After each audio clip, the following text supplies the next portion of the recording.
গাজায় ইসরায়েলি আগ্রাসনের বিরুদ্ধে পশ্চিমা বিশ্ব পদক্ষেপ নেয়ার প্রক্রিয়া শুরু করেছে। ফিলিস্তিনকে স্বাধীন রাষ্ট্র হিসেবে স্বীকৃতি দেওয়ার ঘোষণা দিয়েছে যুক্তরাজ্য। এই ঘোষণা দেন যুক্তরাজ্যের প্রধানমন্ত্রী কিয়ার স্টারমার। গত মঙ্গলবার মন্ত্রী পরিষদের সাথে একটি জরুরি বৈঠক শেষে এ ঘোষণা দিয়েছেন ব্রিটিশ প্রধানমন্ত্রী।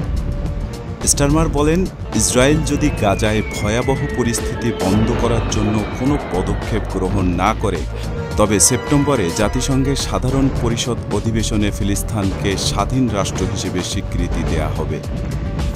আরও জানান, দ্বিরাষ্ট্রীয় সমাধান ও দীর্ঘমেয়াদী শান্তি প্রতিষ্ঠার জন্য ইসরায়েলকে যুদ্ধবিরতিতে সম্মত হতে হবে এবং পশ্চিম তীরে অবৈধ দখলদার বন্ধ করতে হবে।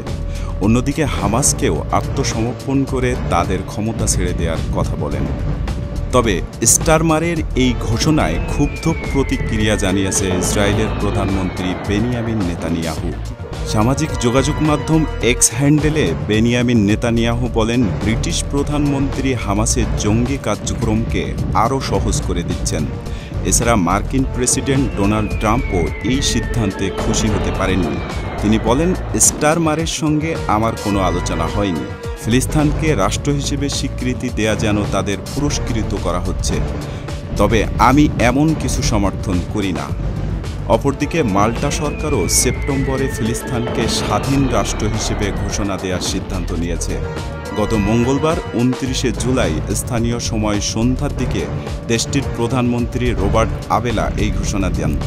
এতে রাজধানী ভ্যালোটাতে আনন্দ উল্লাস করে মাল্টার নাগরিকরা। হাজার হাজার মানুষ ফিলিস্তিনি পতাকা হাতে নিয়ে এবং প্লেকার্ড দিয়ে উল্লাস করেন।